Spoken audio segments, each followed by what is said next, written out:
Hi, and welcome back to Focal Point AFR Talk. Brian Fisher is my name. The program is AFR Talk. Jeff, we got that other little bumper thing. Let's run that. Yeah, welcome ourselves back. Guess who just got back today? Them wild-eyed boys that had been away haven't changed, had much to say, but man, I still think them cats are crazy. The boys are back in town.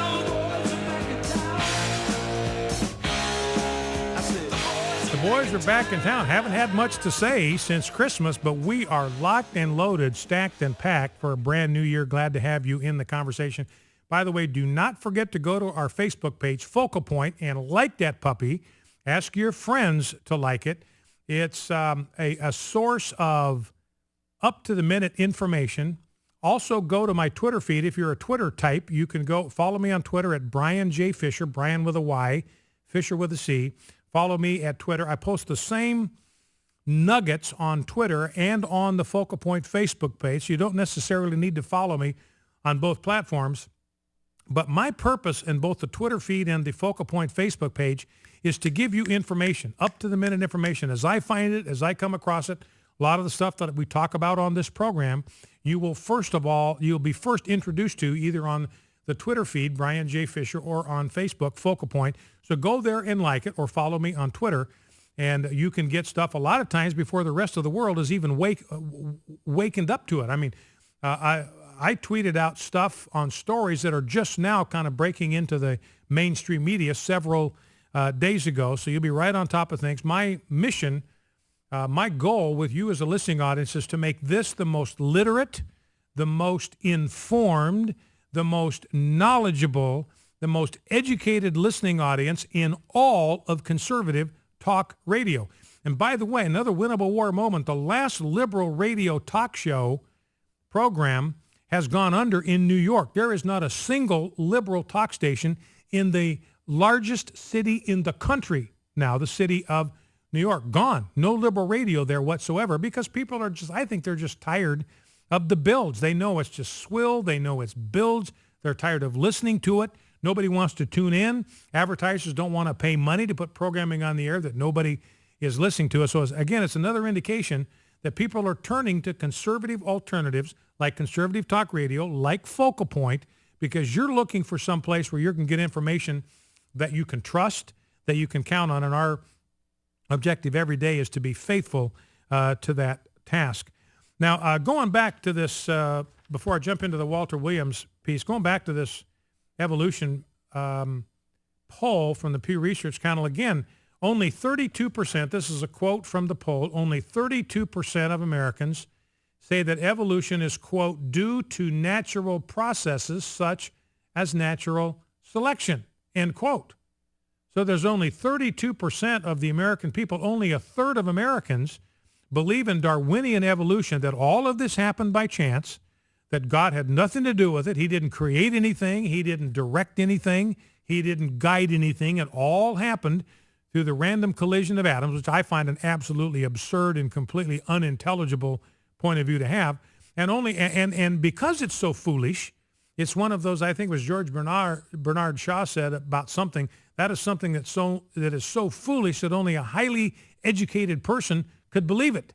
You got to have your common sense and your rational faculties kind of purged out of your brain by the educational process to believe some of this builds, and that's what evolution is.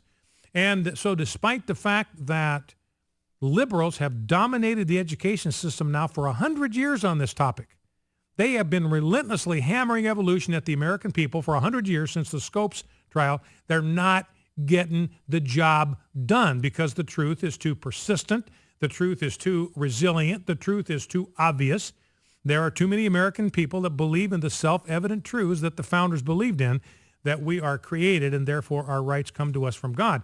And that is, and by the way, Republicans are becoming more friendly toward creationism rather than less.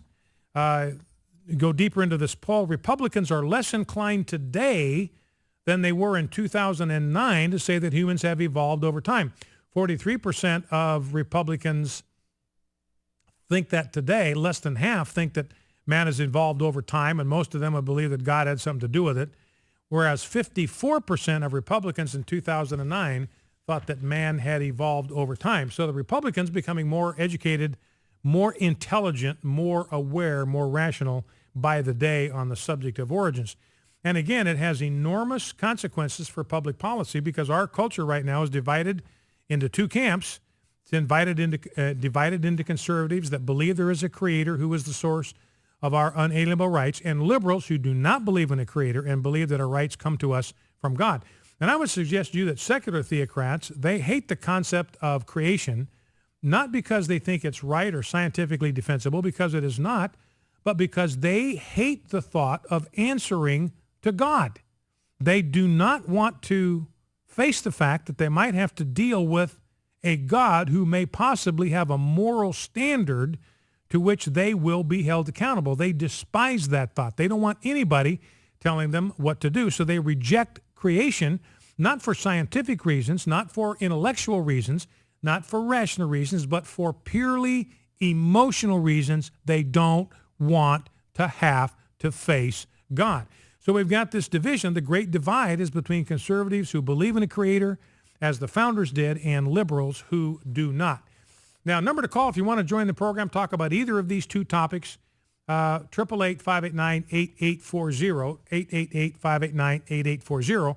And let me read some excerpts from this column by Walter Williams because it's really very profound. So I'll read it at some length, and I would invite your responses to Walter Williams' column. Walter Williams saying basically there's two options in front of the American people. It's peaceful separation or it's bloodshed. Those are the only two options that we have because of the polarization in our culture that we see, in part based on this polarization between those who believe in a creator and those who do not. Here's how his program begins. Here's a question that I've asked in the past that needs to be revisited. Unless one wishes to obfuscate, it has a simple yes or no answer. If one group of people prefers strong government control and management of people's lives, while another group prefers liberty and desires to be left alone, should they be required to enter into conflict with one another and risk bloodshed and loss of life in order to impose their preferences on the other group? Yes or no? My answer is no, and that's Walter Williams' answer. My answer is also no. No, people shouldn't be forced to resort to bloodshed to compel other people to accept their political worldview. My answer is no. Walter Williams says they should be able to peaceably part company and go their separate ways. So Walter Williams says, look, you've got two groups of people. One of them believe a very intrusive government, heavy-handed government, nanny government. That's what they believe in. They want government running every facet of your life. The other part of the American people want to be left alone. They do not want government messing with whether we can have sugar in our foods, what size of soft drinks we can have, where our thermometers have to be set, what kind of cars we have to drive. They don't want government involved in any of that. And so Walter Williams says, well, you got these two groups of people. They ought to be able to part company peaceably rather than being required to use force to get the other group of people to go along with them. I'm fine if people want to run a government with a heavy-handed intrusion of government. That's what they want. Knock yourself out. Go for it. Just don't compel me under the threat of incarceration or worse of being forced to go along with your warped political worldview. The problem our nation faces, Walter Williams says, is very much like a marriage in which one partner has an established pattern of ignoring and breaking the marital vows. It's like one member of a marriage being married to somebody who is habitually unfaithful.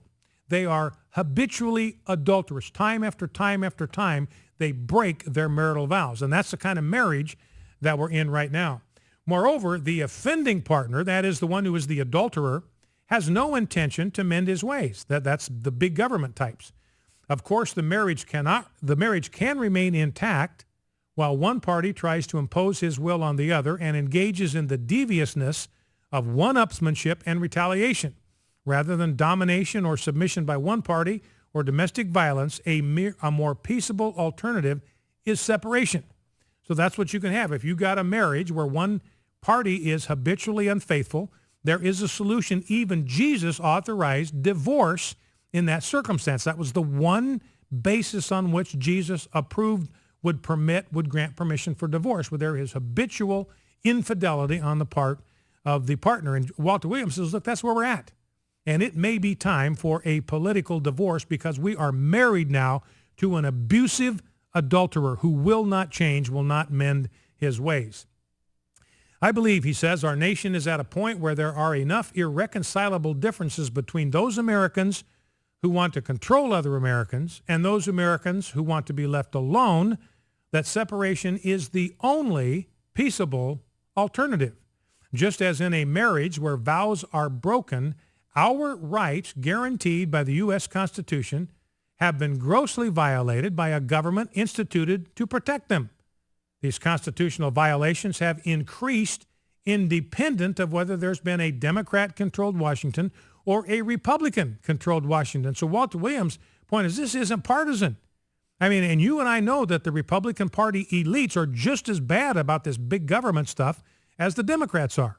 So we are at war right now. Those that are involved in the Republican Party, there is a civil war right now going on between the citizen class Republicans, like you and me, if you happen to be Republican, and the ruling class Republicans, like the Karl Roves, that are out to obliterate the Tea Party. There is no evidence, Walter Williams says, that Americans who are responsible for and support constitutional abrogation have any intention of mending their ways.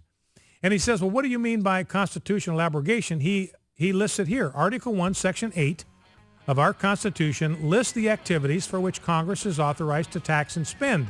Nowhere on that list is there authority for Congress to tax and spend for Medicare, Social Security, public education, farm subsidies, bank and business bailouts, food stamps, and thousands of other activities that account for roughly 2/3 of the federal budget.